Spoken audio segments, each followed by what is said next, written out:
คนที่มีทรัพย์สมบัติมากหรือหน่อยก็ตามเฮาเข้าใจว่าเฮาเป็นเจ้าของมัน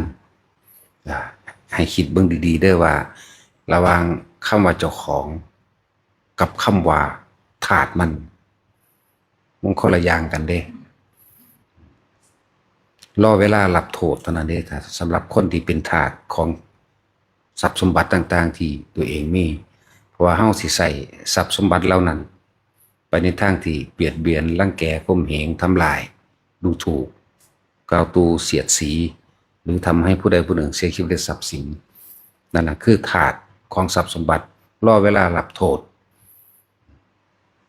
เมื่อเหตุผิดไปแล้วมันก็ต้องรอรับโทษเท่านั้นเด้แต่คนที่เข้าใจคำว่าเฮาสิเปลี่ยนทรัพย์สมบัติทั้งหลายแล้วนี่ให้เป็นทาสเฮาเป็นเจ้าของมันคือการแบ่งปันให้ทานแก้ยาจกบริโภคคนขอทานเดินทางไกลความเดือดร้อนอันใดในชุมชนในผู้คนในสัตว์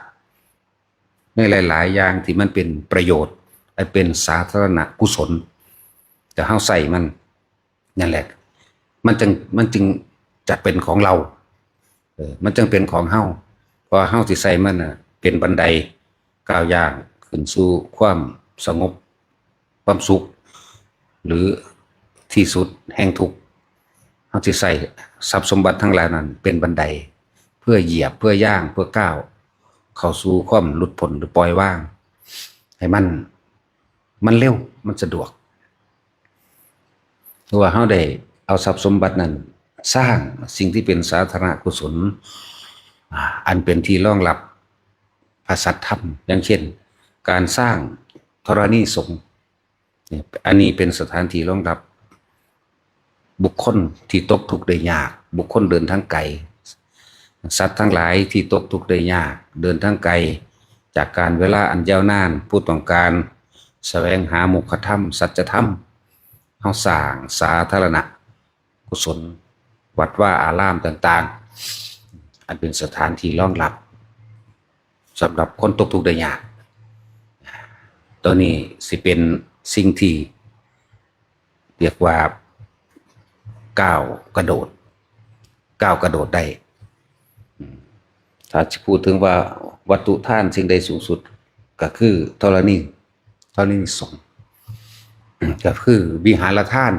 ถ้าเอาโดยตำราก็ดีวิหารทานเป็นทานอันสูงสุดซึ่งท่านให้แก่หมู่สงฆ์ทั้งหลายเพื่อสงเคราะห์โลกเอาไว้เป็นเครื่องรองรับพระสัทธรรมนะสำหรับผู้เดินทางไกลคนตกทุกข์ได้ยากแม้นสิบ่ปรารถนาในธรรมแต่ว่าหาที่พึ่งทางไปบ่ได้แค่ว่ามาอาศัยพักนอนเพื่อเอาแห้งหรือกินเขาจังสิบางที่ก็เป็นเครื่องน้อมนำให้เขาสู่พระสัทธรรมได้บางคนก็คิดได้ออกไปใช้ชีวิตทั้งโลกต่อแต่ก็มีคติธรรมเตือนใจตัวเองไปนำบางคนก็เมื่อได้ฟังธรรมดีแล้วเห็นตามความเป็นจริงแล้วมีความเห็นตรงแล้วน้อมเข้าสู่ธรรมเลยก็มีนี่แหละจังหวะธรณีสงฆ์แผ่นดินสงฆ์จึงมีคุณค่ามากเป็นคนที่ใส่ทรัพย์สมบัติเหล่านี้เฮาจึงเป็นเจ้าของมันเจ้าของเนี่ยบ่แม่นยึดแต่ว่าเจ้าของเพื่อการเหยียบย่างก้าวขึ้นสู่ความพ้นทุกข์นั่นเองว่าใส่ให้มันเป็นจึงจะเป็นเจ้าของมันแต่ใส่บ่เป็นเฮาก็เป็นทาสมันดุจดังว่านักโทษรอวันประหารเท่านั้นเด้ประหารฆ่าล้างทำลายความดีตกลงสู่นรกพุ่นล่ะนี่จังว่าแต่ละคนถ้าเฮาฟังดีๆพิจารณาวินิจฉัยให้ดีๆที่เทศแต่ละมื้อเนี่ยให้มันเกิดความเห็นตรงกับชีวิตเจ้าของเองเด้เห็นตรงแม้ชีวิตตนเองหรือชีวิตผู้อื่นก็ช่างมันก็สิเห็นความจริงของมันเองในตัวเฮาเองนั่นแหละคนที่ใส่ทรัพย์สมบัติใส่เงินใส่ทองใส่ยศถาบรรดาศักดิ์และอำนาจในทางการทหารในทางการเมืองในทาง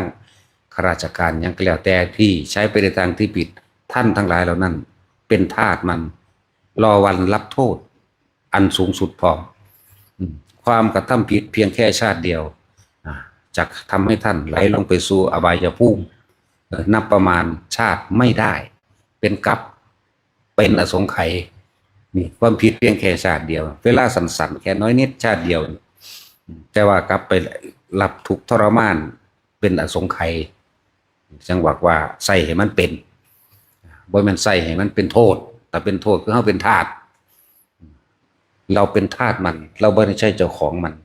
แต่คนที่เป็นเจ้าของมันต้องสร้างโลกิยทรัพย์ให้ก้าวขึ้นสู่โลกุตระทรัพย์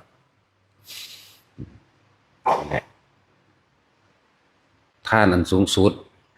ในการสร้างก็คือวิหารทานคือการสร้างธรณีสงฆ์นี่เองนั่นแหละนี่คือท่านทางวัตถุแต่ท่านอันสูงสุด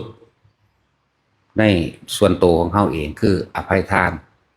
เขาบ่เป็นศัตรูกับไผคือท่านอันสูงสุดของโดยธรรมคืออภัยทานสาอันนั้นแต่นอกนั้นก็เป็นค่อยๆทำไปกันแล้วกันค่อยๆสละออกทีละเล็กทีละหน่อยเดี๋ยวก็เคยชินเป็นอุปนิสัยสิ่งที่อุบัติขึ้นในความเคยชินของสันดานเขาเองของใจเขาเองเริ่มว่าอุปนิสัยอุปนิสัยะทุกอย่างมันจะมีเหตุอยู่แล้วเหตุปัจจโยอารมณปัจจโยเนี่ยอธิปัจจโยแล้วมันจะกลายเป็นอุปนิสัยปัจจโยอุบัติขึ้นกับความเคยชินอุปนิสัยสันดานนั่นเองอุปนิสัยชินในการให้ทานให้ทานบ่ว่าสิเป็นของภายนอกเล็กน้อยอาหารยารักษาโรคเมืองห่มที่อยู่อาศัยตลอดทั้งการช่วยเหลือแบ่งปันโดยกำลังกับของกระชังโดยทำแนะนำทางต่างๆอาชีพการงานที่สุจริตพวกนี้แหละนั่นแหละหรือการให้ทานในการสนับสนุนเครื่องบวชมียังล่ะกระพาไตนั่นแหละบริการ8มีบาทมีเข็มมีรองเท้ามีล่มมียังก็ว่าไปมีรถไปยังสี่ก็ว่าไปนั้นตอนนี้เราทำไม่ได้แต่ว่าเขามีใจที่อยากจะทำได้เช่นนั้นมั่งเขาก็ให้ท่านบริจาคเครื่องของอันเป็นบริการ8เครื่องใช้สำหรับภิกษุแปลอีกอย่างหนึ่งก็แปลว่าผู้เห็นภัยในวัฏฏะสงสารผู้เห็นโทษผู้เห็นภัยในการเกิดนั่นเองเรื่องวัฏฏะสงสารภิกษุแปลอีกอย่างหนึ่งแปลว่าผู้ขอมันก็แล้วแต่กริยาของการกระทำนะถ้าไปบิณฑบาตเขาก็เอ่นว่าผู้ขอหรือขอทานแต่เห็นตอนเดินจงกรมทำสมาธิก็เรียกว่าผู้เห็นภัยในวัฏฏะสงสารแหละเขาก็มีสนับสนุนเขาก็อยากเฮ็ดอยู่แต่ว่าเฮ็ดบ่ได้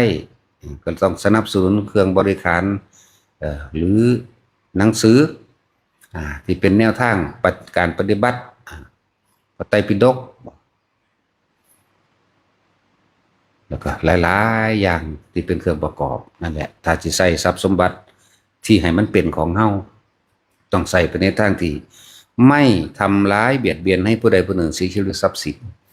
ตลอดทั้งมนุษย์และอมนุษย์ทั้งหลายไม่เบียดเบียนเด้ใส่ไปแบบนั้นมันจึงจะเป็นของเรามันจะเป็นที่รองเท้าก้าวพระบาทแห่งเราของเฮาเองเป็นเครื่องเหยียบเป็นเครื่องย่างก้าวขึ้นสู่ความสูงสุดคือความว่างเปล่าปล่อยว่าง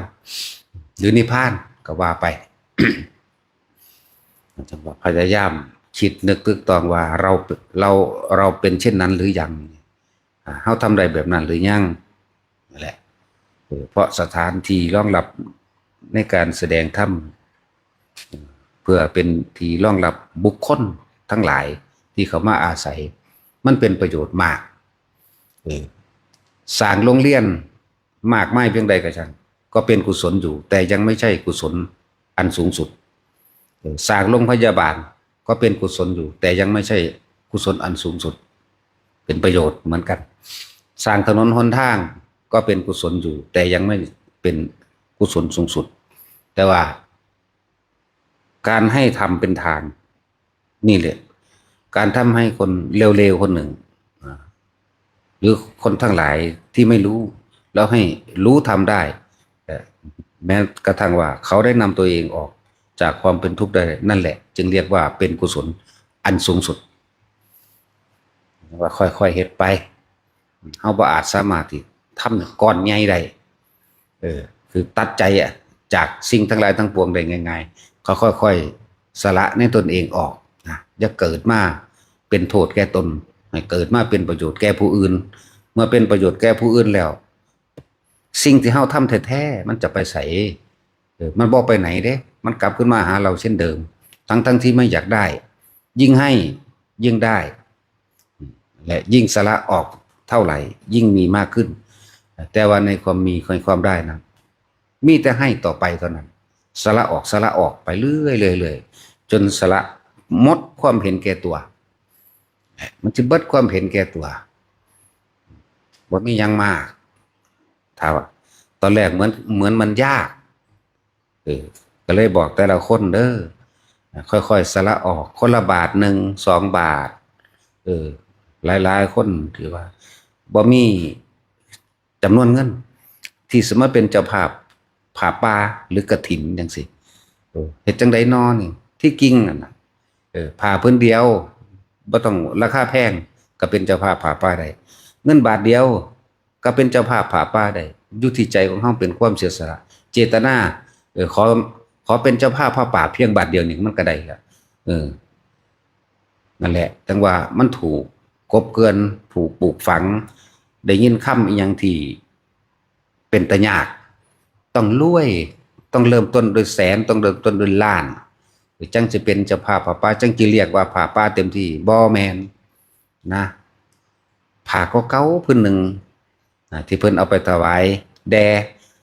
พระสงฆ์องค์ใดองค์หนึ่งก็ช่างนั่นเรียกว่าผ้าป่าแต่ตัวเองก็เป็นเจ้าภาพด้วยตัวเองเจ้าภาพหมายถึงตัวเองตัดใจสละใจในตัวเองต่างหาก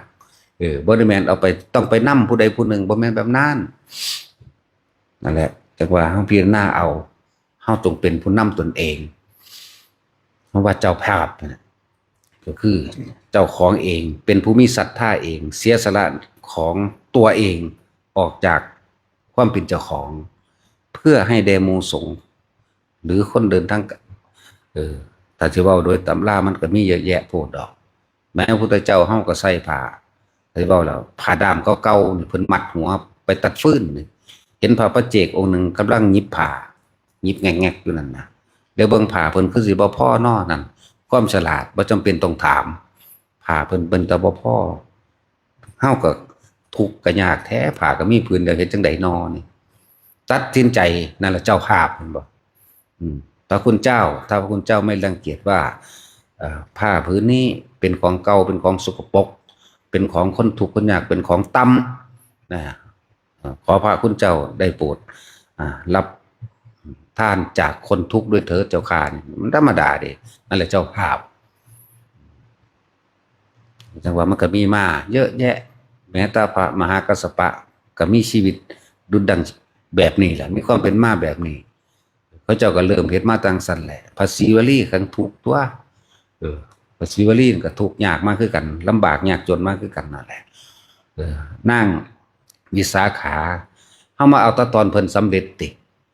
เฮามาคิดแต่ว่าโอ้มีมหาราดานปราสาทมีเครื่องประดับประดาราคาเก่าโกฏบ่เป็นของใส่เท่านั้นหนึ่งเท่านี้บ่แม่นเพิ่นทุกข์มาก่อนเหมือนกันมาจากเก็บดอกไม้ในป่าไปถวายบูชาพระเจดีย์นึงเด้นั่นก็ดีมาจากบางคนก็มาจากข้าวกีผสมกับแป้งห้ำซื่อเด่นตะกี้เขาจะเอาโคกม่องตำข้าว